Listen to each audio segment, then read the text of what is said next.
Hello friends, welcome to SY academy. तो friends, इस lecture में हम बात करने जा रहे हैं chapter number 3 of geography NCERT class 12 और इस चैप्टर का नाम है पॉपुलेशन कंपोजिशन। फ्रेंड्स, सबसे अच्छी बात यह है कि मैं आपको पहले ही बता दूं, इस चैप्टर जो है one of the simplest chapters है। मतलब जो आपको सबसे इजी लगेगा इन ज्योग्राफी लेक्चर्स जो भी क्लास 12 के हैं। इवन मैं दोनों बुक्स कहूँ तो दोनों बुक्स में मैं इसको one of the easiest chapter कहूँगा। तो फ्रेंड्स, बिफोर हम स्टार्ट करें, मैं आपसे कुछ क्वेश्चंस पूछूंगा जैसे मैं आपसे हर लेक्चर में पूछ रहा हूँ। तो फ्रेंड्स, मेरा पहला क्वेश्चन ये है कि फ्रेंड्स, इंडिया में सेक्स रेशियो कितना है? ठीक है, इंडिया में सेक्स रेशियो कितना है, मतलब आउट ऑफ 1000 मैन कितनी नंबर ऑफ वुमेन है टोटल। सेकंड क्वेश्चन मैं आपसे जो पूछना चाहूंगा वो ये है कि चाइल्ड सेक्स रेशियो कितना है।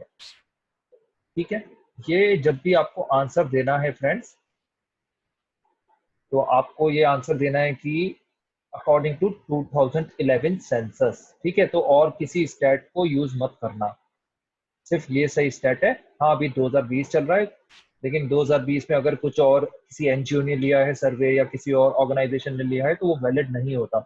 हमें सरकारी जो आंकड़े होते हैं, सर गवर्नमेंट स्टैटिस्टिक्स होते हैं, उनकी वैल्यू होती है, उसको ही रिकॉग्नाइज किया जाता है, अदरवाइज और किसी चीज को नहीं माना जाता। तो 2011 का सेंसस जो है उसके हिसाब से बताना मुझे आंसर, और किसी चीज के हिसाब से आप मत बताना। ठीक है, ये दो क्वेश्चंस हैं, आउट ऑफ 1000 मेल्स और आउट ऑफ 1000 जो चाइल्ड मेल्स पैदा होते हैं, मतलब जो बॉयज, या आप कह सकते हो मेल बेबी कह सकते हो, मेल इन्फेंट कह सकते हो, इसके हिसाब से आप कंपेयर कर सकते हो कि कितने नंबर ऑफ फीमेल चाइल्ड है। ठीक है, तो ये आपको बताना है। यहाँ पर दो स्टैट्स मैंने पूछे हैं और दोनों ये काफी इंपॉर्टेंट है। ये मैंने आपसे इसलिए पूछे हैं क्योंकि एग्जाम्स में काफी बार पूछे जाते हैं। साथ साथ अगर आप अपना आंसर लिख रहे हो सब्जेक्टिव आंसर, तो उसमें ये स्टैट मेंशन करना बहुत जरूरी है। ठीक है, बहुत जरूरी है, जिससे आपके मार्क्स बढ़ जाते हैं। तो फ्रेंड, चलिए शुरू करते हैं। बीच बीच में और भी एमसीक्यूज पूछूंगा जैसे जैसे ये चैप्टर कंटिन्यू होगा। तो फ्रेंड, चलिए शुरू करते हैं, और मैं आपसे रिक्वेस्ट करूंगा कि एसवाई एकेडमी को सब्सक्राइब करना ना भूलें। कोई भी डाउट हो कमेंट सेक्शन में लिखें, तो उससे आपको भी सब कुछ क्रिस्टल क्लियर रहेगा। तो फ्रेंड्स, जैसे आप देख सकते हो, इस चैप्टर का नाम है पॉपुलेशन कंपोजिशन। मतलब हम यहाँ पे पॉपुलेशन के बारे में ही बात करने वाले हैं। ठीक है, तो वो मेन फोकस रहेगा इस लेक्चर का। तो सबसे पहले तो हम देख लेते हैं कि पॉपुलेशन कंपोजिशन पढ़ना क्यों इम्पोर्टेंट है। इसलिए अगर क्वेश्चन पूछा जाए आपसे तो ठीक है, देखिए इतनी कुछ चीजें दे रखी हैं, लेकिन पॉपुलेशन कंपोजिशन पढ़ना क्यों जरूरी है, इसका भी आपको आंसर इस चैप्टर में मिल जाएगा। पॉपुलेशन कंपोजिशन पता करने से काफी चीजें होती है फ्रेंड्स। जैसे अगर किसी स्टेट में number of females number of male से कम है, तो वहां पर फीमेल्स के अगेंस्ट क्राइम काफी ज्यादा होंगे। ठीक है, ये एक चीज है। उसके साथ साथ पॉपुलेशन कंपोजिशन आपकी प्लानिंग जो होती है उसमें भी काफी हेल्प करता है। अगर किसी जगह पे मेल ज्यादा है या किसी जगह पे फीमेल ज्यादा है, तो वो हमारे डिसीजन मेकिंग में हेल्प करता है। ठीक है, राइट। आई होप आप इस पॉइंट को समझ पा रहे होगे। इसके बाद काफी सारे और भी पॉइंट्स होते हैं। अगर नंबर ऑफ फीमेल्स अगर अबव 60 ज्यादा है then the number of males, तो इसका क्या रीजन है, ये सोचना होता है।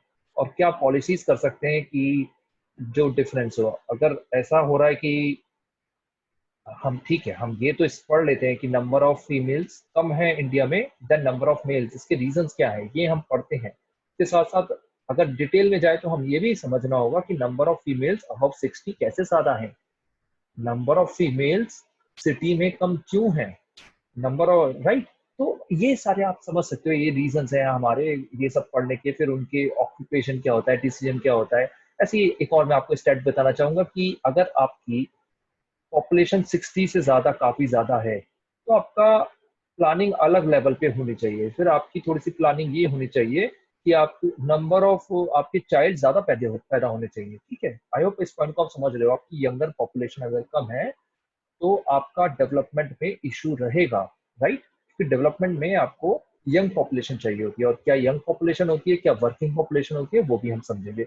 आई होप आपको रीजन समझ में आ रहे होंगे। तो मैं आपसे रिक्वेस्ट करूंगा, ऐसे 5-10 रीजंस आप अपनी नोटबुक में लिख दें या नीचे आप कमेंट सेक्शन में लिख दें, मैं उसको रिव्यू कर दूंगा। ठीक है, क्यों पॉपुलेशन कंपोजिशन पढ़ना जरूरी है, आखिर इस चैप्टर को पढ़ क्यों रहे हैं। ठीक है, राइट। अब आप जैसे 12th क्लास के स्टूडेंट्स हो या आप कोई कॉम्पिटेटिव एग्जाम दे रहे हो, तो कोई भी चीज पढ़ रहे हो वो क्यों पढ़ रहे हो, उसका कोई मीनिंग है, वो सबसे पहले आपको समझना जरूरी है। So people of any country are diverse in many respects. कैसे डाइवर्स है आपको पता होना चाहिए। उनका प्लेस ऑफ रेजिडेंस अलग होता है, एज अलग होती है, सेक्स अलग होता है, ठीक है। Some of the distinguished attributes of the population are occupation, education और लाइफ एक्सपेक्टेंसी, राइट। अब देखते हैं फ्रेंड्स सेक्स कंपोजिशन क्या होता है। सेक्स कंपोजिशन का मतलब यही है कि the number of women and man in a country is an important demographic characteristics. और इसी चीज को बताना सेक्स कंपोजिशन होता है कि number of male, number of female क्या है, उनका रेशियो क्या है, ठीक है। और सेक्स रेशियो वर्ड यूज किया जाता है। सेक्स रेशियो होता है mail population upon female population into 1000, into 100 नहीं है, इंटू 1000 है, ठीक है। इसको याद रखना है। या नंबर ऑफ मेल्स पर 1000 फीमेल, एक तो ये हो गया, ठीक है। लेकिन अगर आपने ध्यान दिया हो तो यहाँ पे इंडिया में इसको यूज नहीं किया जाता है। इंडिया में जो यूज किया जाता है वो किया जाता है number of female upon number of male population, ठीक है। और द नंबर ऑफ फीमेल पर 1000 पॉपुलेशन। जैसे मैंने आपसे क्वेश्चन पूछा था यहाँ पर सेक्स रेशियो, राइट। यहाँ पर मैंने आपसे 1000 में क्या लिखा था, ये मेल पॉपुलेशन थी, ठीक है, फीमेल तो नहीं पूछी। तो इंडिया में इसे यूज किया जाता है। लेकिन आपको समझना होगा कि सेक्स रेशियो की डेफिनेशन में फीमेल अपॉन मेल भी हो सकता है और मेल अपॉन फीमेल भी हो सकता है, ठीक है।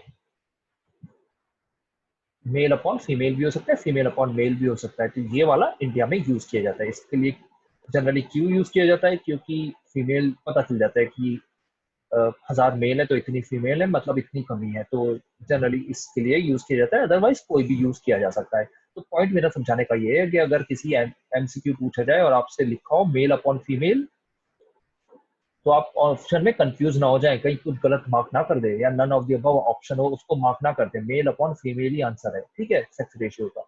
वैसे अगर फीमेल अपॉन मेल दे रखा है, मेल अपॉन फीमेल दे रखा है और सेक्स रेशियो पूछ रखा है, तो आंसर क्या होगा, फीमेल अपॉन मेल, क्योंकि आप इंडिया में रह रहे हो, इंडिया की बात हो रही है, ठीक है। आई होप ये वाला पॉइंट आपको क्लियर हो गया होगा। आगे बढ़ते हैं। तो फ्रेंड्स मैंने आपसे पूछा था सेक्स रेशियो क्या है इंडिया का, वो आपको लिखना है कमेंट सेक्शन में। काफी इंपॉर्टेंट पॉइंट है, काफी ज्यादा।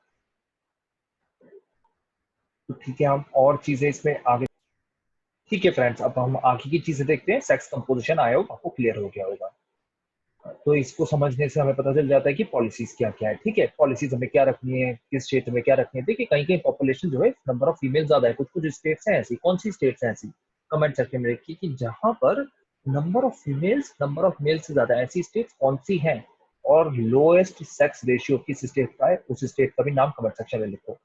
देखिए one of the reasons could be lower socio economic status of women in these areas. ये क्या लिखा हुआ है, ये लिखा हुआ है कि सेक्स रेशियो कम क्यों है। देखिए सेक्स रेशियो कम होने का एक प्राइमरी रीजन ये है कि सोशियो इकोनॉमिक स्टेटस जो है वुमेन का बहुत कम है। अगर ये समझा जाए कि एक लड़की जो है वो एक लड़के से काफी नीचे होती है हर चीज में, अगर ये धारणा रखी जाए, ये आपका एटीट्यूड हो, ये आपके में स्टेरियोटाइप बना रखा हो, तो आप तो उस जगह का सेक्स रेशियो कम रहेगा।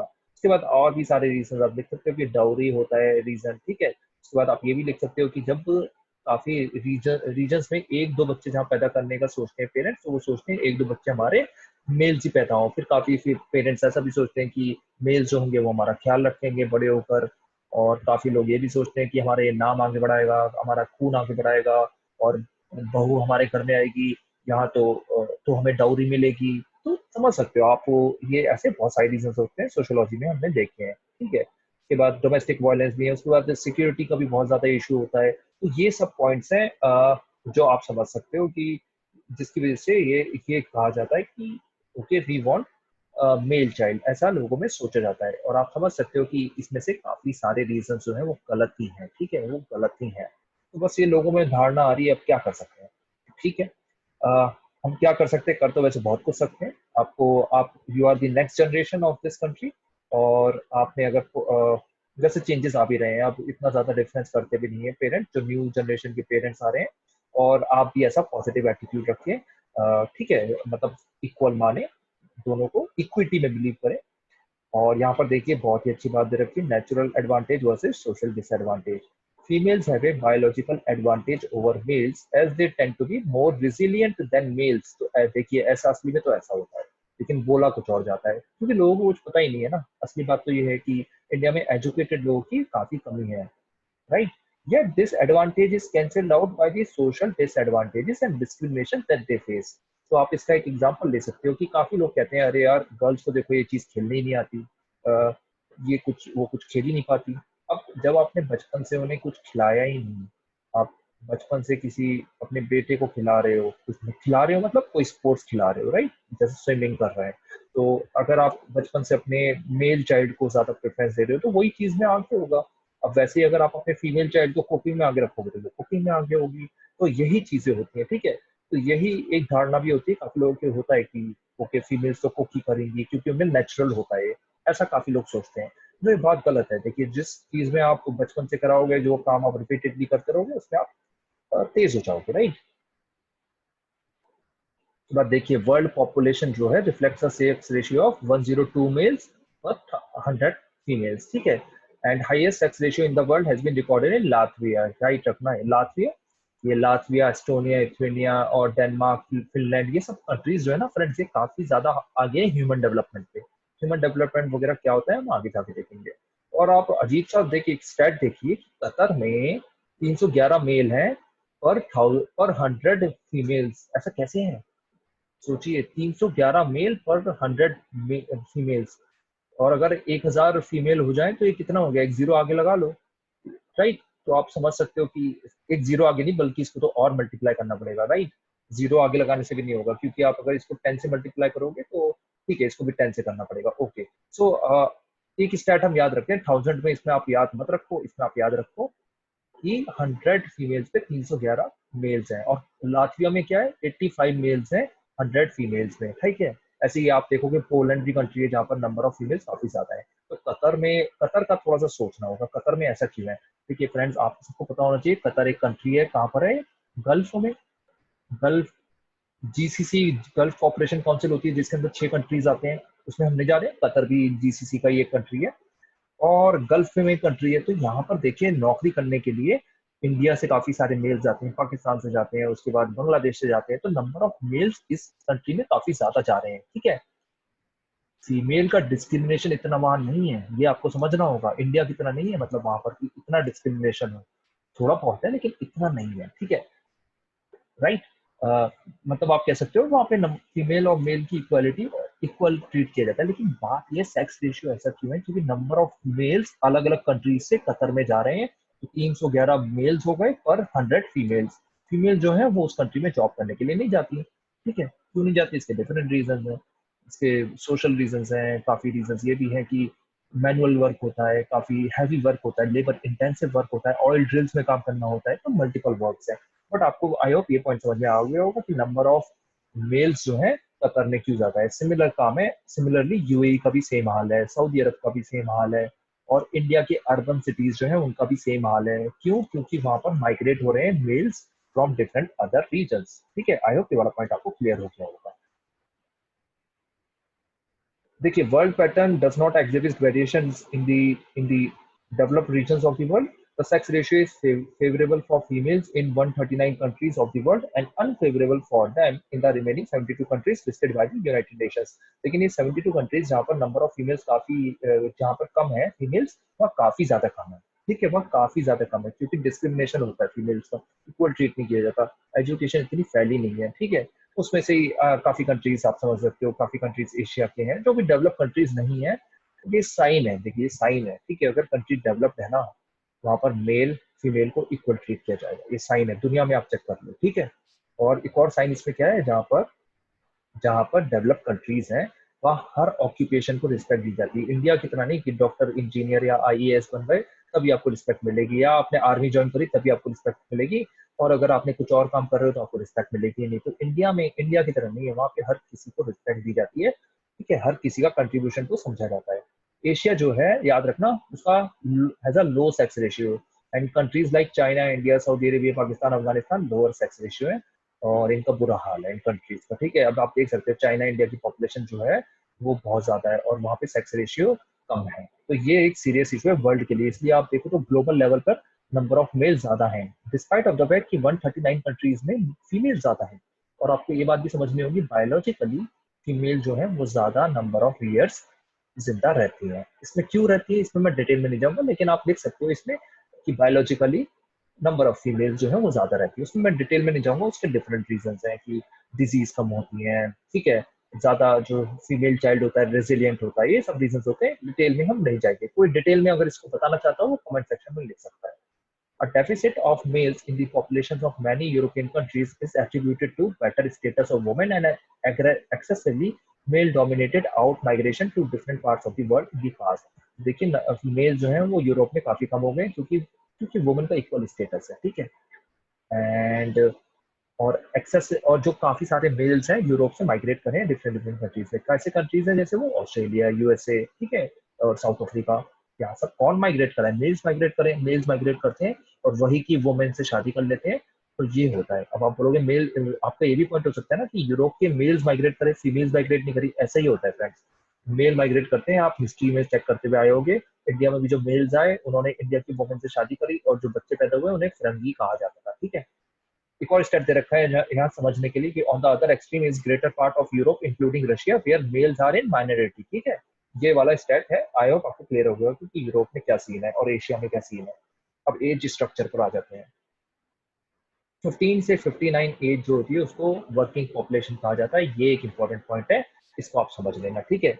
एज स्ट्रक्चर का मतलब क्या होता है? It represents the number of people of different age groups, ठीक है।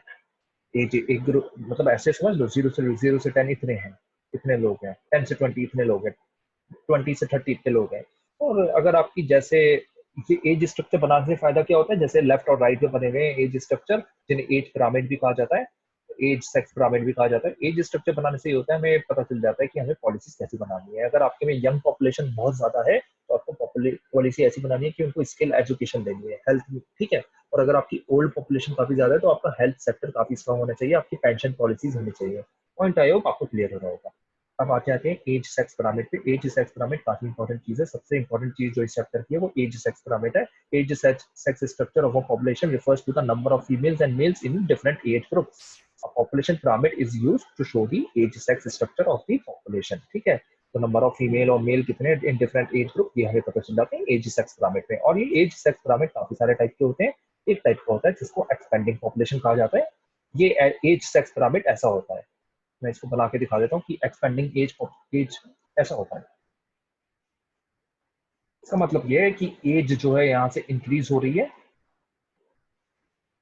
ये मेल है या फीमेल है, age sex pyramid, age increase हो रही है। और जैसे जैसे बुढ़े हो रहे हैं वैसे नंबर ऑफ लोग जो है वो कम है, ठीक है। ओल्ड लोग या बुढ़े लोग, कोई वर्ड पे इसको बुरा मत मानना, ठीक है। बुढ़े मैं इसलिए कह रहा हूँ जिससे लोगों को हिंदी में जल्दी से क्लियर हो जाए। वृद्ध वगैरह वर्ड में यूज नहीं करना चाहता, ठीक है। तो आप इसको बुरा ना माने कि बुढ़ा मैं वर्ड यूज कर रहा हूँ, लेकिन अगर आपको हिंदी में पेपर लिख रहे हो तो ऐसे वर्ड यूज नहीं करने हैं, ठीक है। मैं कुछ चीजें समझाने के लिए कहता हूँ, ठीक है। तो आप कह सकते हो कि एल्डर, ओल्ड पीपल, जिनको आप सीनियर सिटीजन अगर बेटर वर्ड यूज करें, ठीक है। वर्ड यूज करने से मार्क्स अलग मिलते हैं। आप देख सकते हो यंग पॉपुलेशन, बच्चे जो है, छोटे बच्चे, वो काफी ज्यादा होते हैं और धीरे धीरे आप देखो तो लोग कम होते जाते हैं, ठीक है। तो आप ऐसे एज सेक्स पिरामिड बना के आ सकते हो जिसको एक्सपेंडिंग पिरामिड बोला जाता है। इसका एग्जाम्पल कौन सा है? इसका एग्जाम्पल इंडिया ही है एक तो, ठीक है। एक तो इंडिया ही हो गया इसका एग्जाम्पल, उसके बाद इसका एग्जाम्पल नाइजीरिया हो गया, ठीक है। Each sex pyramid of Nigeria, as you can see, is a triangular shaped pyramid with a wide base and is typical of less developed countries. तो जो less developed countries होते हैं उनमें जनरली होता है। तो आप देख सकते हो जितने भी less developed countries होंगे, भले ही वो किसी अलग कॉन्टिनेंट में भी हो, भले ही वो बांग्लादेश हो एशिया कॉन्टिनेंट में, भले ही वो मेक्सिको हो साउथ अमेरिका में, उनके मैक्सिको, सॉरी साउथ अमेरिका नहीं, आप कह सकते हो कि सेंट्रल अमेरिका में कहना सही रहेगा, राइट। तो तो आप देखो भले ही वो डिफरेंट कॉन्टिनेंट भी हो, एज सेक्स पिरामिड उनका ऑलमोस्ट सेम रहता है। तो ये लेस डेवलप कंट्रीज की ये चीज है। अब ऐसा क्यों है? अब आप बोलोगे ऐसा क्यों हो रहा है भाई? उसमें ये होता है कि फ्रेंड्स, उसमें जो ये होता है कि नंबर ऑफ लाइफ एक्सपेक्टेंसी जो होती है वो कम होती है, तो लोग कम सालों के लिए जीते हैं। तो जब तक आप देखोगे 60 में जाके मर मतलब डेथ हो जाती है, ठीक है। हाउएवर हाउएवर डेवलप कंट्रीज में तो आप देखो तो 60-70 साल का इंसान अच्छे से काम कर रहा होता है ना। समझ सकते हो ना आप इस बात को? वहीं पे आप देखो तो जो कम डेवलप कंट्रीज है उसमें 40-50 साल में भाई बंदा पूरा थक जाता है और पूरी उसकी मतलब ऐसी हालत हो जाती है कि ओल्ड एज में आ गया हो, आफ्टर 50 में ही। लेकिन डेवलप कंट्रीज में तो आप देखो तो कुछ कुछ हीरो हीरोइन, एक्टर एक्ट्रेस देखो तो 50 साल में तो पूरे यंग है वो। तो इसका रीजन यही है कि डेवलप कंट्रीज या जो अच्छे से जिसका न्यूट्रिशन चल रहा है, जो अच्छे से जी रहा है, वो अच्छे से जिंदा रहेगा। तो ये पॉइंट है। और ये डेवलप कंट्रीज में आप देख सकते हो कि नंबर ऑफ लोग जिनकी अच्छा स्टेटस होता है वो ज्यादा होते हैं। तो उनके में ओल्ड में भी वो हेल्थी रहते हैं। और आप देखो तो नाइजीरिया जैसे कंट्री है, इंडिया जैसे कंट्री है, वहाँ पे काफी सारे बच्चे पैदा करते हैं। काफी सारे बच्चे पैदा क्यों करते हैं? क्योंकि काफी सारे बच्चे मर भी जाते हैं, तो वहाँ पे बर्थ रेट जो होता है काफी ज्यादा होता है, डेथ रेट कम होता है। हमने पिछले चैप्टर में पढ़ा था। तो ये फ्रेंड्स एक्सपेंडिंग या पिरामिड शेप का या ट्रायंगुलर पिरामिड शेप का हमारा क्या हो गया, ये पॉपुलेशन एज वो स्ट्रक्चर हो गया, एज सेक्स पिरामिड। ठीक है, एज सेक्स जिसको पिरामिड कह सकते हो। अब देखते हैं कांस्टेंट पॉपुलेशन वाला। इसमें क्या होता है फ्रेंड, बेल शेप का होता है ये पिरामिड जो होता है बेल शेप का होता है, और ये टेपर्ड टुवर्ड्स दी टॉप होता है। टेपर्ड मतलब थोड़ा सा अंदर जा रहा होता है, क्योंकि वहां पर जो है लोग डेथ ज्यादा होती है। अब आप इसमें एक चीज नोटिस करो तो आपको ये समझना होगा कि ये हम हर जगह पे थोड़ा इक्वली है। ठीक है, हर जगह पर ये वाला थोड़ा इक्वली है, क्योंकि बर्थ जो होते हैं वो भी लिमिटेड नंबर होते हैं, ज्यादा बच्चे पैदा नहीं करते हर एज में। और जो बच्चे पैदा होते हैं वो मरते भी नहीं है। ठीक है, बच्चे जो पैदा होते हैं वो मरते भी नहीं है। मोर्टेलिटी रेट इंडिया में देखिए काफी ज्यादा, चाइल्ड मोर्टेलिटी रेट ऐसी less develop countries, developing countries, poor countries में भी चाइल्ड मोर्टेलिटी रेट काफी ज्यादा है, तो वहाँ पे बच्चे मर भी जाते हैं। तो देखो काफी ज्यादा बच्चे पैदा करते हैं। यहाँ पर जो लोग हैं तो देखिए, अगर वो पैदा हुए तो वो जी रहे हैं। ठीक है, ये नहीं कि कोई डिजीज हो गई, मर गया, या रोड एक्सीडेंट हो गया, ये हो गया, वो हो गया। ठीक है, एक दो इंसिडेंट होते हैं लेकिन इतने ज्यादा नहीं होते, मतलब डेवलप कंट्रीज में। इसलिए लोग डेवलप कंट्रीज में मूव भी करना चाहते हैं। तो आप देखो तो ऑलमोस्ट इक्वल है हर जगह पे। इसको कांस्टेंट पॉपुलेशन कहा जाता है। और ये age sex pyramid bell shape का होता है, बेल शेप पिरामिड भी बोला जाता है इसे। ठीक है, आई होप ये वाला पॉइंट आपको क्लियर हो गया होगा। उसके बाद एक और सेक्स पिरामिड है, ये डिक्लाइनिंग पॉपुलेशन का है। ये जो सीरियस डेवलप कंट्रीज है, काफी सारे ज्यादा डेवलप्ड है, उनकी है। देखिए, Japan pyramid has a narrow base and a tapered top showing low birth and death rates. तो बर्थ रेट भी कम है। तो जापान में तो काफी सारी प्रॉब्लम आ गई है। अगर आप थोड़ा सा स्टडी करो तो जापान में सेक्स लेस लाइफ हो गई है। मतलब वहां पर बच्चे जो है कम से कम पैदा हो रहे हैं। वहाँ ज्यादा से ज्यादा बूढ़े ही लोग हैं। अगर अभी देखो तो कोरोना वायरस क्राइसिस जो हुई है, इसने यूरोपियन कंट्रीज में काफी लोगों को मार दिया। क्यों? क्योंकि वहाँ पे जो सेक्स एज सेक्स पिरामिड था फ्रेंड्स, वो ऐसा था जैसा अभी हम दिखाने, डिक्लाइनिंग पॉपुलेशन। क्योंकि वहाँ पे ओल्ड लोग ज्यादा थे, यंग लोग जो है वो कम है। तो आप देख सकते हो कि इनका बेस जो है कितना छोटा है, क्योंकि बच्चे जो है वो कम पैदा कर रहे हैं। एक बच्चा पैदा करता है, कोई कोई बच्चे पैदा करते हैं। ठीक है, तो ये डिक्लाइनिंग पॉपुलेशन का है, और ये जापान इसका एग्जाम्पल है। और इन कंट्रीज की पॉपुलेशन ग्रोथ जो है वो जीरो और नेगेटिव हो रही है। ठीक है, हमने तीन टाइप के फ्रेंड्स डिस्कस कर लिए। आई होप आपको क्लियर हो गया होगा। और एजिंग पॉपुलेशन इस पे क्वेश्चन आ सकता है, क्योंकि ये काफी बड़ी चीज बन गई है। Population ageing is the process by which the share of the older population becomes proportionally large. तो काफी ज्यादा ओल्ड पॉपुलेशन हो जाती है। इसके पॉजिटिव नेगेटिव आपको लिखने होंगे। पॉजिटिव ये होते हैं कि एक्सपीरियंस को ट्रांसफर कर सकते हैं, उनको नॉलेज ज्यादा होती है, वो जैसे सुप्रीम कोर्ट के लॉ जजेस बन सकते हैं, उसके बाद स्ट्रॉन्ग पॉलिटिशियंस बन सकते हैं, और न्यू जनरेशन को अच्छा टीच कर सकते हैं। तो ऐसे पॉजिटिव भी है। नेगेटिव में क्या होता है, उनकी हेल्थ जो होती है उनको संभालना होता है। ठीक है, हेल्थ प्रॉब्लम्स उन्हें रहती हैं, समझ सकते हो आप। ठीक है, कि इंसान का जिंदगी भर इतना खर्चा नहीं होता जितना उसका आफ्टर 60 एज के बाद उसका खर्चा हो जाता है हॉस्पिटल में। ठीक है, ये वाले सारे पॉइंट्स होते हैं। उसके बाद थोड़ा सा ये भी होता है कि उनका एब्यूज काफी किया जाता है, उसको अडल्ट एब्यूज कहा जाता है। इसको वर्ड यूज किया जाता है अडल्ट एब्यूज इस। ठीक है, अडल्ट एब्यूज उसे कहा जाता है कि अपने माँ बाप को अच्छे से ट्रीट नहीं करना, उनको डिसरिस्पेक्ट देना, उनको बुरा फील कराना, ये भी काफी सारी बातें हो रही है। उसके बाद जनरेशन गैप भी हो जाता है, पेरेंट्स और बच्चों की काफी बात बनती नहीं है। आपने भी काफी बार फील किया होगा। तो ये सब चीजें हैं पॉपुलेशन एजिंग की। And this is a new phenomenon of the 20th century. In most of the developed countries of the world, population in higher age groups has increased due to increased life expectancy.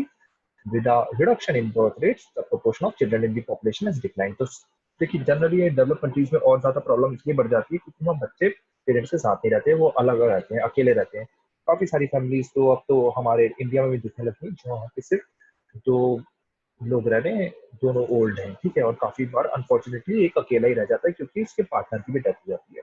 अब हम discuss करेंगे rural urban composition. काफी बढ़िया topic है, काफी interesting है, मजा आएगा।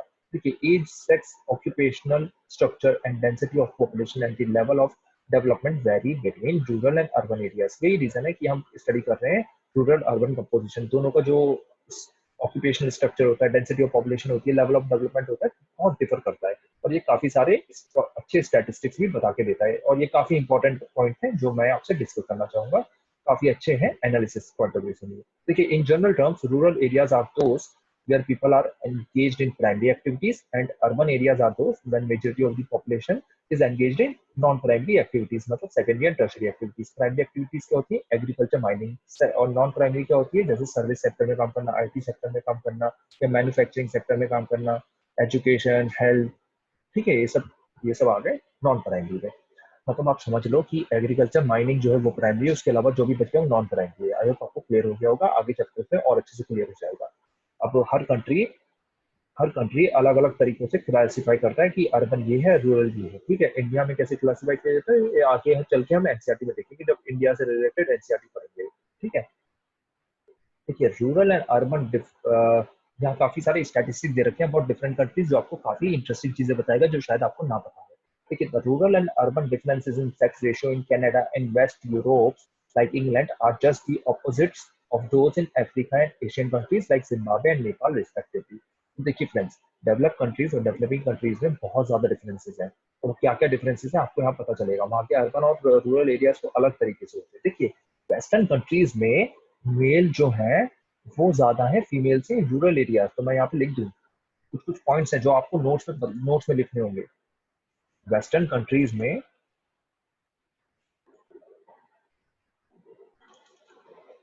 अर्बन एरियाज में, यू मतलब अर्बन एरियाज में फीमेल ज्यादा है मेल से, रूरल एरियाज में मेल ज्यादा है फीमेल से, ठीक है। और डेवलपिंग कंट्रीज और या पुअर कंट्रीज में, बेटर वर्ड डेवलपिंग है, ठीक है, बेटर वर्ड डेवलपिंग है, बेटर वर्ड हमें इसका यूज रखना, उल्टा है पूरा, रिवर्स उसका। मतलब अर्बन एरियाज में मेल ज्यादा है फीमेल से, रूरल एरियाज में फीमेल ज्यादा है मेल से। एग्जाम्पल दिल्ली ले लो, इसमें एग्जाम्पल ले लो, कुछ भी ले लो, दिल्ली मुंबई कुछ भी ले सकते हो, और भी ले सकते हो आप एग्जाम्पल। इसमें एग्जाम्पल कोई उत्तराखंड का आप ले लो, कुछ भी, उत्तराखंड का कोई गांव का नाम, कोई गांव का एग्जाम्पल ले लो आप, ठीक है, वहाँ फीमेल ज्यादा है। यहाँ पर तो कोई भी एग्जाम्पल आप ले सकते हो, कोई भी, ठीक है। तो ये बात नहीं है। अब ऐसा क्यों है, इसको हम थोड़ा सा समझते हैं, ठीक है। आई होप आपको पॉइंट समझ में आ गया होगा। मैं यहाँ एक एक वर्ड में बता देता हूँ, और इसी को हम आगे चल के रीड करेंगे। देखिए, फीमेल अर्बन एरियाज में इसलिए जाता है क्योंकि वो रूरल एरिया से माइग्रेट कर जाती है फॉर नॉन प्राइमरी वर्क, जैसे सर्विस सेक्टर में काम करना, की आई कंसल्टेंसी जॉब ले ली, या कुछ एजुकेशन पढ़ा दिया, या हेल्थ केयर में चली गई, या डिफरेंट डिफरेंट चीजों में, क्योंकि उसमें लेबर इंटेंसिव वर्क नहीं होते वो। लेकिन रूरल एरियाज में मेल इसलिए ज्यादा है क्योंकि देखिए, वहाँ पे जो फार्म्स होते हैं डेवलप कंट्रीज में बहुत बड़े बड़े होते हैं, मैकेन, और वहाँ पे बड़ी बड़ी मशीनें चाहिए होती है उनको चलाने के लिए, जिसके लिए काफी सारा एफर्ट चाहिए होता है। और मेल और फीमेल में जो भी कहो आप, बायोलॉजिकल डिफरेंसेस तो है ना, मतलब males are biologically stronger than females. तो दैट्स व्हाई ये समझा जाता है कि ये जो वर्क है ये मेल्स है, मेल के लिए। तो ज्यादा से ज्यादा रूरल एरियाज में आपको मेल दिखेंगे, फीमेल्स नहीं दिखेंगे। मतलब ट्रैक्टर चलाता हुआ, ट्रक चलाता हुआ आपको फीमेल कम दिखेंगी। हाँ, एक्सेप्शंस हैं, चीजें चेंज हो रही हैं, लेकिन जो अभी जनरल सिनेरियो वो मैं आपको बता रहा हूँ, ठीक है। वहाँ मेल ज्यादा होते हैं। यहाँ पर अर्बन एरियाज में क्यों ऐसा है? देखिए, अर्बन एरियाज में डेवलपिंग कंट्रीज जैसे इंडिया हो गया, वहाँ पर मेल ज्यादा होते हैं, क्योंकि रूरल एरिया से भी, गाँव से भी जॉब लेने के लिए, अच्छी लाइफस्टाइल के लिए मेल्स माइग्रेट करते हैं। फीमेल तो भेजते ही नहीं लोग, क्यों नहीं भेजते, हमने रीजन देख चुके हैं। लेकिन रूरल एरियाज में फीमेल ज्यादा है। क्यों? पहला तो रीजन ये है कि जो मेल्स है वो माइग्रेट कर गए अर्बन एरियाज में, और उसके बाद एग्रीकल्चर जो है इंडिया में इतना लेबर इंटेंसिव ज्यादा है, मैकेनाइज नहीं है, तो मशीन वगैरह ज्यादा नहीं चलानी आती, हाथ से ही काम करना चाहता है। इसी के लिए बोला जाता है इसे फेमिनाइजेशन ऑफ एग्रीकल्चर। इसी वर्ड को बोला जाता है फेमिनाइजेशन ऑफ एग्रीकल्चर, मतलब लेडीज, औरतें एग्रीकल्चर सेक्टर में ज्यादा है, ठीक है। आई होप आपको वाला पॉइंट पूरा क्लियर हो गया होगा। कोई भी डाउट तो कमेंट सेक्शन में लिख देना। अभी हम इसी चीज को पढ़ेंगे जल्दी से। तो वेस्टर्न कंट्रीज में मेल ज्यादा है फीमेल से in rural areas, and female जो है वो ज्यादा है मेल से इन अर्बन एरियाज, ठीक है। हमने समझ लिया क्यों। In countries like Nepal, Pakistan, India case जो है उल्टा है पूरा। Excess of females in urban areas of USA, Canada, and Europe is the result of influx of females from the rural areas to avail of the vast job opportunities. Job opportunities देखिए urban areas में ज्यादा होती हैं non primary sector में, ठीक है, और वहां से फीमेल्स उन्हें वो काम प्रिफर करती हैं। नर्सेस का काम हो गया, टीचर का काम हो गया, आईटी जॉब्स हो गए, ठीक है, बहुत सारे काम है। ये एग्जांपल लिख देना लिमिटेड, और फिर आगे बढ़ना, ठीक है। ज्यादा एग्जांपल मत दिया करो, एक दो एग्जांपल दिया करो, ये नहीं 5-6 एग्जांपल दे दिए और एक एग्जांपल उसमें से गलत भी दे दिया, ठीक है। तो एक दो एग्जांपल दिया करो हर चीज में, एग्जांपल लेके देना जरूरी है। Farming in the developed countries is also highly mechanised, ठीक है, and remains largely a male occupation. जो फार्म्स होते हैं ना, ये डेवलप कंट्रीज में, जैसे यूएसए, जिसके लार्जेस्ट फार्म्स जो है दुनिया में यूएसए में, किलोमीटर्स में फैले हुए इतने बड़े बड़े फार्म होते हैं। कहीं कहीं तो भाई आप हैरान हो जाओगे कि हेलीकॉप्टर से वो सीड्स डाली जाती है। ठीक है, इतने बड़े बड़े फार्म्स होते हैं सर, एक एक आदमी के। By contrast, the sex ratio in Asian urban areas remains male-dominated due to predominance of the male migration. तो जो एशियन अर्बन एरियाज है वहाँ पर मेल जो है माइग्रेट कर जाते हैं रूरल एरिया से। It is also worth noting that in countries like India female participation in farming activity in rural areas fairly high. तो फेमिनाइजेशन ऑफ एग्रीकल्चर, ज़्यादा से ज़्यादा फीमेल जो है वो रूरल एरियाज में। उसके बाद shortage of housing, high cost of living, paucity of job opportunities and lack of security in cities discourage women to migrate from the rural to urban areas। तो किसी की अगर बेटी होती है वो उसे भेजता ही नहीं है अर्बन एरिया में, तो डर लगता रहता है कि यार इसका क्या होगा, इसकी लाइफ का क्या होगा, सिक्योरिटी का क्या होगा, अर्बन एरिया में पता नहीं कैसे रहेगी। और भी बहुत सारे रीजन होते हैं। ठीक है, लिटरेसी देख लेते हैं। लिटरेसी का कैसी है? In India literacy rate denotes the percentage of population above 7 years of age who is able to read, write and have the ability to do arithmetic calculations with understanding. तो literate इसलिए कहा जाता है, हम बोल रहे हैं ना इंडिया की लिटरेसी रेट सुधरता जा रहा है। लिटरेसी का मतलब ये है कि 7 साल से बड़ा जो रीड कर सकता है, राइट कर सकता है, और उसमें एबिलिटी है कि वो अरिथमेटिक कैलकुलेशन कर सकता है। अरिथमेटिक कैलकुलेशन मतलब 2+3 कितना हुआ 5, 4 into 6 कितना हुआ 24, 28 डिवाइडेड बाय 7 कितना हुआ सिर्फ 28 डिवाइडेड बाय 7 कितना हुआ 4। तो ठीक है, ऐसे क्वेश्चन पूछे जाते हैं। ऐसा मत समझ लेना कि इंटीग्रेशन डिफरेंशिएशन पूछा जा रहा है। तो सिंपल अरिथमेटिक कैलकुलेशन पूछी जाती है और इसी से डिटरमाइन किया जाता है कि आप क्या लिटरेट हो या नहीं हो। इसी वजह से लिटरेट काफी ज्यादा है। लेकिन इंडिया में लिटरेट बहुत ज्यादा है, लेकिन एजुकेटेड अनफॉर्चुनेटली काफी कम है। ठीक है, एजुकेटेड और लिटरेट में फर्क होता है। तो ऑक्यूपेशनल स्ट्रक्चर देख लेते हैं। तो अब हमने पहले ही देख लिया था कि 15 से 59 एज में जो लोग होते हैं उनको वर्किंग पॉपुलेशन बोला जाता है। ठीक है, उसको वर्किंग पॉपुलेशन बोला जाता है। इसका मतलब ये नहीं है कि हमारे 60 years से अबव के लोग जो काम कर रहे हैं वो वर्क नहीं कर रहे हैं। वो वर्क कर रहे हैं, लेकिन वर्किंग पॉपुलेशन बोला जाता है जो 15 से लेके 59 में है, और वो डिफरेंट डिफरेंट काम कर रहे हो। ठीक है, ये देखिए कुछ एक डायग्राम दे रखा है बड़ा अच्छा सा, जिसमें आप समझ सकते हो कि रूरल और अर्बन एरियाज में सेक्स रेशियो क्या है वो बता रखा है यहाँ पे। सेक्स रेशियो मतलब क्या हुआ? नंबर ऑफ, क्या हुआ sex ratio? Sex ratio number of mails, number of females upon number of females upon number of males. तो देख सकते हो सेक्स रेशियो यहाँ पर कैसा है। तो आप देखो तो अर्बन एरियाज में फीमेल्स कितनी कम है, नेपाल में देखो कितनी कम है, आप देखो नोटिस करोगे नेपाल के अर्बन एरिया में। उसके बाद आप अगर देखो तो फिनलैंड के अर्बन एरिया और न्यूजीलैंड के अर्बन एरिया में नंबर ऑफ फीमेल्स देखिए कितनी ज्यादा है अर्बन एरियाज में, लेकिन रूरल एरियाज में देखो फिनलैंड और न्यूजीलैंड में तो फीमेल्स कम हो गई। वैसे ही अगर आप ब्राजील, जिम्बाब्वे, कनाडा में देखो, वैसे ही आप जिम्बाब्वे, ब्राजील, कनाडा में देखो तो अर्बन एरियाज में कितनी ज्यादा है। मतलब अर्बन एरियाज में आप देखो तो मतलब अलग अलग आप स्टेट देख सकते हो। कनाडा और फिनलैंड को साथ रखना सही रहेगा। कनाडा, फिनलैंड और न्यूजीलैंड को साथ रखना सही रहेगा। क्यों साथ रखना सही रहेगा? सब डेवलप्ड है ना। तो वहाँ पे आप नोटिस कर सकते हो कि उनके जो अर्बन एरियाज में है वो आप नोटिस कर सकते हो कि नंबर ऑफ फीमेल्स ज्यादा है और नंबर ऑफ फीमेल्स कम है रूरल एरियाज में। तो कनाडा, फिनलैंड, न्यूजीलैंड को तो कुछ कुछ एग्जांपल जो बुक में दे रखे हो उन्हीं को याद कर लिया करो और इसी को एग्जांपल लिख के आ जाया करो। ज्यादा इनोवेटिव बनने की भी जरूरत नहीं है। ठीक है, सिंपल एग्जांपल ये आपने नोट कर लिया, कनाडा, फिनलैंड और न्यूजीलैंड तीनों अलग अलग कॉन्टिनेंट में, आप इसको नोट कर लो। उसके बाद देखो जिम्बाब्वे, ब्राजील और नेपाल तीनों के तीनों अलग अलग कॉन्टिनेंट में है, इसको भी आप नोट कर सकते हो। ठीक है, इसका भी आप एग्जांपल दे सकते हो, लेकिन आप ध्यान देना कि ब्राजील के अर्बन एरियाज में ज्यादा है। ठीक है, तो अलग अलग कंट्रीज में यहाँ पर आपको स्टेट दे रखा है और उसी के हिसाब से आप समझ सकते हो चीजें। ठीक है, तो हम इसमें आगे बढ़ते हैं। मेरा पॉइंट ये है कि इसमें से एक दो एग्जांपल आप याद कर लेना। जो डेवलप कंट्री आपको लगता है ब्राजील डेवलप नहीं है, ठीक है, डेवलप जो है कनाडा है, उसका एग्जांपल देना। ब्राजील में ऐसा क्यों है उसको कि वहाँ पर अर्बन एरियाज में ज्यादा है और रूरल एरियाज में कम है। ऐसा क्यों है? क्योंकि वहाँ पर जो फार्म्स होंगे वो मैकेनाइज्ड होंगे। ठीक है, फार्म्स होंगे वहाँ पे मैकेनाइज्ड होंगे, फीमेल जो होती है वो माइग्रेट कर जाती होंगी। ठीक है, तो इसमें से कोई एग्जाम्पल याद कर लेना। इंटरनेशनल लेवल पे एग्जाम्पल याद करना जरूरी है। उसके बाद यहाँ पर एक इंपॉर्टेंट चीज रखिए, प्राइमरी एक्टिविटीज क्या होती है। एग्रीकल्चर, फॉरेस्ट्री, फिशिंग, माइनिंग, इनको प्राइमरी एक्टिविटीज कहा जाता है। मैन्युफैक्चरिंग को सेकेंडरी बोला जाता है। याद रखना, माइनिंग स्टार करके मार्क करके कहीं लिख लो। माइनिंग जो है वो प्राइमरी एक्टिविटी है, सेकेंडरी नहीं है। फिर माइनिंग को मैन्युफैक्चरिंग से कंफ्यूज कर जाओ। और ट्रेड, ट्रांसपोर्ट, कम्युनिकेशन और अदर सर्विसेज टर्शरी एक्टिविटीज हैं। And job related to research, information technology and developing ideas, इसको क्वार्टरनरी एक्टिविटीज बोला जाता है। इसको हम अच्छे से पढ़ेंगे आगे चल के। अभी लेकिन इन चीज को याद रखें, इसको ना अपनी स्टार मार्क कर लो, क्वेश्चन पूछ ले जाते हैं। तो तो ये जो चार सेक्टर्स हैं is a good indicator of the levels of economic development of a nation. अब इससे इस इन चारों चीजों से पता चलता है, देखिए because only are developed economy with industries and infrastructure can accommodate more workers in the secondary tertiary and quaternary sector. अब इंडिया में प्राइमरी सेक्टर में लोग ज्यादा क्यों हैं? क्योंकि इंडिया में मैन्युफैक्चरिंग इंडस्ट्रीज ही नहीं है। इंडिया में सर्विस इंडस्ट्रीज धीरे धीरे बढ़ रही है लेकिन धीरे धीरे बढ़ रही है। और क्वार्टरनरी, अब देखिए क्वार्टरनरी भी धीरे धीरे, रिसर्च की इतनी वैल्यू नहीं है, डेवलपिंग आइडियाज वगैरह इनकी कहाँ वैल्यू है? इंफॉर्मेशन टेक्नोलॉजी की ठीक है इंडिया में वैल्यू है। तो ये जो चीजें हैं कुछ कुछ बढ़ रही है। इंफॉर्मेशन टेक्नोलॉजी देखिए ग्रोथ तो बहुत ज्यादा देता है लेकिन जॉब्स बहुत कम देता है, ठीक है, इस पॉइंट को आपको समझना होगा। तो देखिए अगर लोग किसी कंट्री में सेकेंडरी टर्शरी और क्वार्टरनरी एक्टिविटी में ज्यादा होंगे तो उस कंट्री को डेवलप कंट्री बोला जाएगा।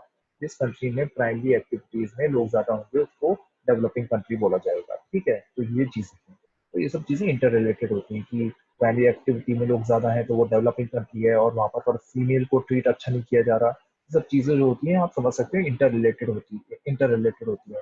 अगर कोई कंट्री जहाँ पर फोकस ज्यादा होगा कि सेकेंडरी टर्शरी और क्वार्टरनरी एक्टिविटीज में वो कंट्री डेवलप होगा, वहाँ पर फीमेल्स की भी रिस्पेक्ट ज्यादा होगी क्योंकि females are also needed to take your country ahead. जैसे जवाहरलाल नेहरू ने आई थिंक बोला था कि एक पंछी जो है अकेले पर से नहीं उड़ सकता। शायद ये स्वामी विवेकानंद ने और नेहरू जी ने, इन दोनों में से एक ने किसी ने बोला था। तो ये पॉइंट आप समझ सकते हो कि you need females to take your economy ahead. और उनको काम मतलब सेकेंडरी टर्शरी और क्वार्टरनरी एक्टिविटी में उनका काम होना जरूरी है। अगर आपकी इकोनॉमी डेवलप होगी तो आगे चीजें बढ़ेंगी। उसके बाद आप और भी चीजें समझ सकते हो कि नंबर ऑफ जॉब्स अगर टर्शरी सेकेंडरी और क्वार्टरनरी में होंगी तो लोग वहां पर जो काम कर पाएंगे, ठीक है, ज्यादा से ज्यादा लोग काम कर पाएंगे। देखिए एग्रीकल्चर जो है वो लिमिटेड नंबर ऑफ लेबर को ही ले सकता है, मैन्युफैक्चरिंग जो है वो काफी ज्यादा लेबर को ले सकता है। तो चाइना इंडिया से आगे क्यों है काफी चीजों में? क्योंकि चाइना ने इसमें काम कर लिया कि इसने सेकेंडरी एक्टिविटी में काफी अच्छा काम करा है। सेकेंडरी मतलब मैन्युफैक्चरिंग, ठीक है, इसमें उसने काफी अच्छा काम करा है। तो काफी जो लेबर है वो वहां पर एब्जॉर्ब हो गया है सेकेंडरी का, ठीक है। देखिए स्टिल उसको डेवलपिंग कंट्री बोला जाता है। इसमें काफी सारे डिबेट हैं, आप पढ़ सकते हो न्यूज़पेपर में, लड़ाई बड़ाई होती रहती है। अमेरिका तो ये भी कहता है कि चाइना को डेवलपिंग कंट्री बोलना ही नहीं चाहिए। डेवलपिंग कंट्री बोलने से फायदा क्या होता है? इसका फायदा ये होता है फ्रेंड्स, डेवलपिंग कंट्री हो तो आप थोड़े से चीजों में बच जाते हो। जैसे पेरिस क्लाइमेट डील है 2015 की, और भी सारी क्लाइमेट डील है, जैसे क्योटो प्रोटोकॉल का जो फर्दर एग्रीमेंट साइन हो रहे हैं। इन सब में आपको जो एमिशन कंट्रोल करने होते हैं वो कम करना होता है, ठीक है। मतलब आपको पॉपुलेशन कंट्रोल मेजर्स थोड़े कम लगाने होते हैं अगर आप डेवलपिंग कंट्री हो। अगर आप डेवलप कंट्री हो तो आपको पॉल्यूशन कंट्रोल मेजर, मैंने शायद पॉपुलेशन बोल दिया, पॉपुलेशन नहीं पॉल्यूशन बोलना चाहिए था। पॉल्यूशन कंट्रोल मेजर्स जो है वो डेवलपिंग कंट्रीज को ज्यादा लगाने होते हैं। तो डेवलपिंग कंट्री बने रहने का फायदा होता है। आप ये समझ सकते हो कि पुअर बने रहने का फायदा होता है। पुअर बने रहने से ये होता है आपको बेनिफिट्स मिलते रहते हैं और आप अपना ग्रोथ भी करते रहो, ठीक है। फ्रेंड्स आई होप आपको चीजें क्लियर हो गई होंगी। कोई डाउट हो कमेंट सेक्शन में लिख लेना। मेरे हिसाब से तो बड़े आसान से चैप्टर थे ये, ठीक है। और ये यहाँ पे कुछ कुछ क्वेश्चन दे रखे हैं, इनके आंसर मेरे हिसाब से आप श्योरली कर पाओगे। कमेंट सेक्शन में आंसर लिखना। मैं वैसे तो मैंने सारे आंसर ये बता ही दिए हैं, देख ही लिए।